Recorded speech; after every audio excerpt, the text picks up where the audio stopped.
see the 17th question.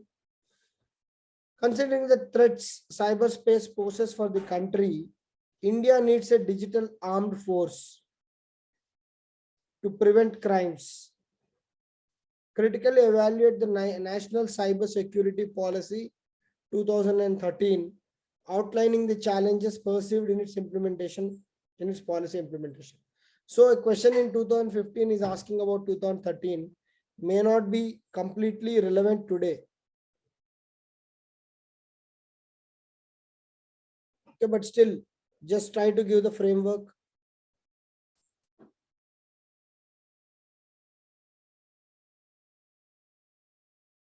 Okay, Sumant, so your framework is right.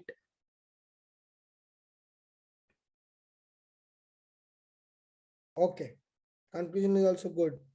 Actually, this question is today it is quite outdated because the policy, the vision of this 2013 cyber security policy is quite old.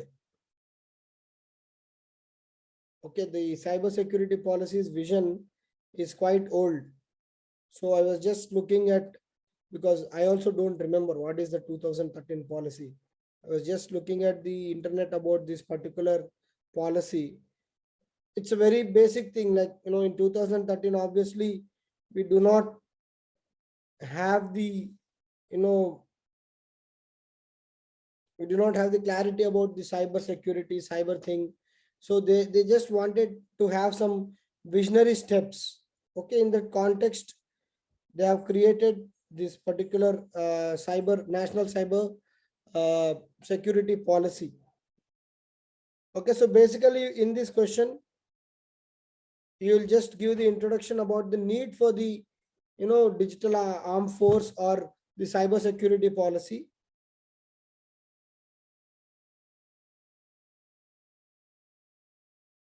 Okay, you will just give the key features, the introduction.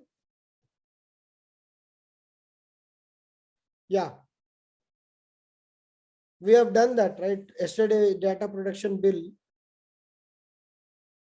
So now it is more about data protection, okay, data security. These are the important parts.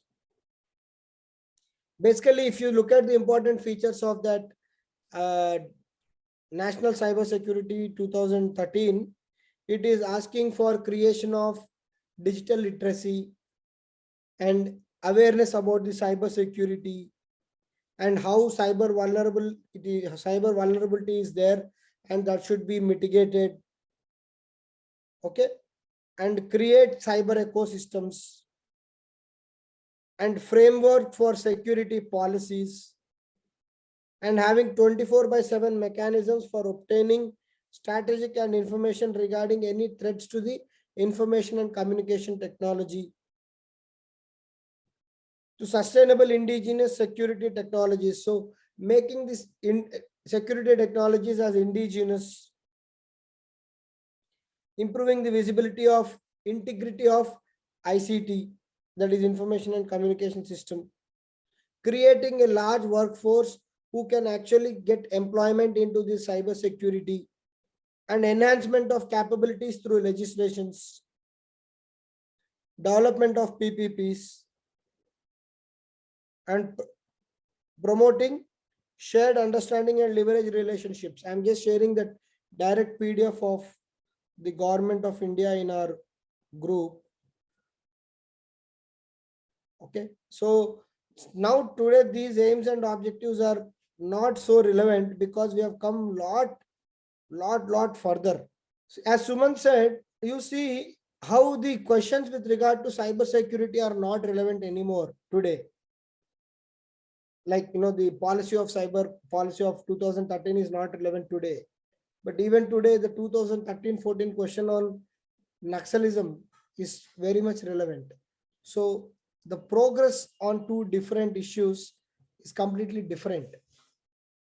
Like cyber security, digital protection, digital India, the data protection, all these are changing very fast because we are in the digital age. But the social issues, or the static issues are still very much relevant. The content of 2013, except for some current affairs and some value addition in social topics like communalism, regionalism, is still relevant today, but not so with the digital part of the examination. So hence the UPSC has more scope to confuse you or test you in these questions, and you can going forward expect these kind of questions which are current affair oriented and require recent information with good current affair base. Okay, so on that note, you can write the policy, you can write the weaknesses like lack of funds, digital illiteracy, opposition to change by the government employees, the front end and back end challenges, infrastructure related issues. All these are the issues with regard to the cyber security, cyberspace.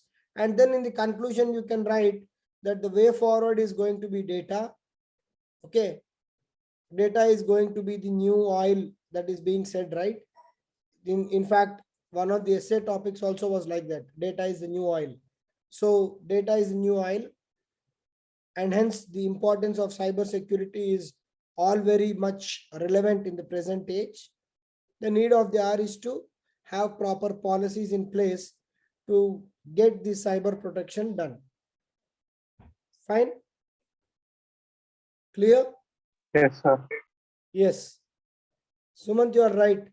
All the questions on cyber security, data protection are indirectly or directly expecting you to inform about the government's initiatives and give solutions, because this is one area where a lot of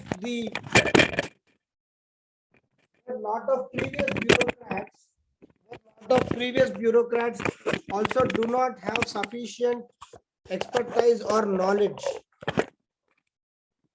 Where a lot of previous bureaucrats will not have sufficient expertise or knowledge. So you being the tech savvy generation, when you are aspiring to get into the UPSC, they are expecting some innovative solutions from you guys.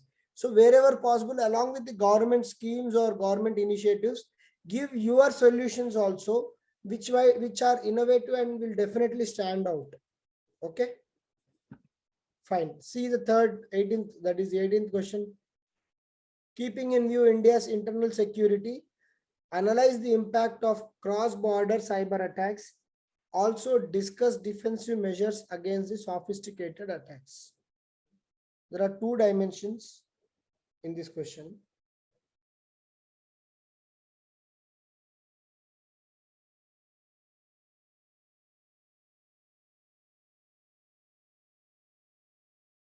Give the framework for third question. Yeah, for second question, who has written? We have not seen the model answer, right? Sriram, you have written second one? Yes, sir. Where is it? 17th? Where is 17th? I haven't wrote, sir. 17th, Bhaskar. Who written?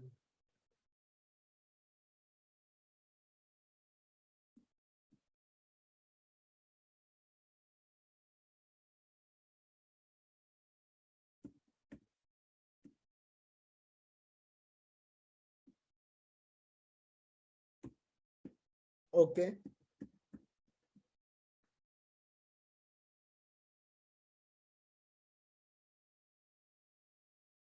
Good points, Bhaskar. You have made all the necessary points.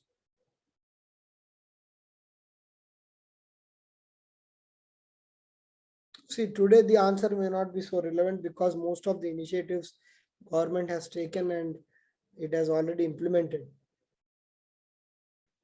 Fine. Bhaskar, it's a decent answer. Okay.